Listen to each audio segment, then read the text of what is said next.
Michael had just turned 33 and was still single, but he hadn't spoken to a single human being in 4 days, not because he didn't want to, but because of his phone just died. The battery stopped working suddenly, and with just $2 in his bank account, fixing it wasn't even a dream.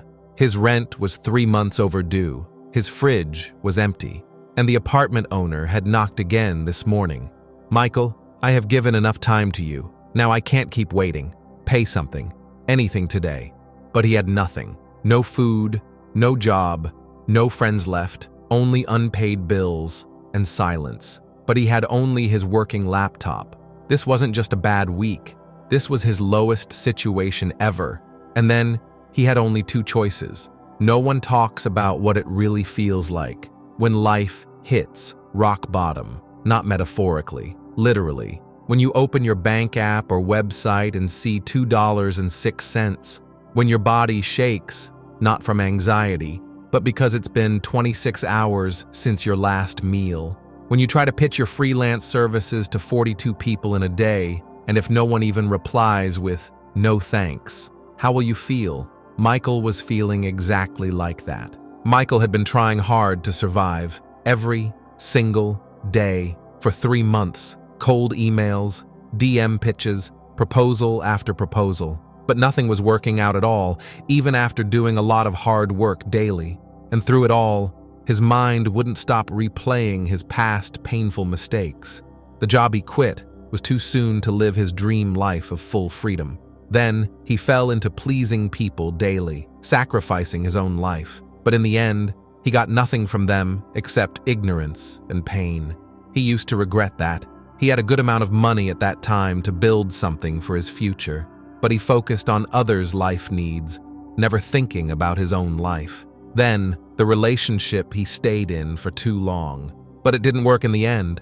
The toxic family ties he cut to protect his mental peace. "Maybe this is my punishment," he whispered one night, huddled under a blanket, staring at the ceiling, his stomach growling, his eyes and lips were dry, his body signals numbness, and his soul was tired. Still, he used to affirm many times each day that he felt healthy, strong, and brave. Finally, he got the courage to decide that he won't give up, no matter what happens. That night, Michael wrote something on the back of an old envelope. "You only have 2 choices now.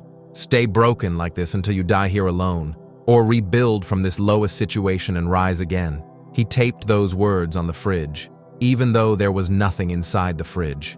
The next morning, he woke up at 6 a.m. No alarm, no energy, but he forced himself to write one more pitch. "Hi, I'm Michael. I specialize in graphic design. I'm going through a rough patch for many days, but still committed to giving my clients my best." He hit send, then sent 20 more, again and again, day after day. No replies. Still, he chose his second option. On the 93rd day of getting non-stop rejections, his phone was still dead, so he checked his email on his laptop. And finally, there it was. One reply. "Hey Michael, I loved your message. Are you available for a small project this week?" He blinked, refreshed the page. He read it again. Then, again, he broke. Not from sadness, but from relief. Tears streamed down his face in between the silence in his empty small apartment. He didn't care, because someone finally saw him, finally believed in him after getting tons of ignorance. Later, that client was satisfied with his work. Then, he never had to look back again. After a few years, he had already risen far higher from those lowest days, and now he has become a rich person, living peacefully and happily. He often tells his wife and children about the story of his life, about how he never gave up, even in his hardest days. Most people wait for life to get better before they start trying, but Michael taught us something different. At your lowest, you still have 2 choices. Let the darkness consume you forever, or crawl daily, inch by inch, toward the light.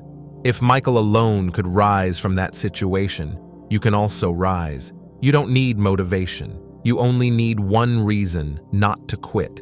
And maybe this video is your reason. Today, just start with one thing you have, so that your future self will thank you for it. And if you need deeper help on daily self-healing and rising guidance, our Rock Bottom Reset Guidebook is now going live. Go, download it now.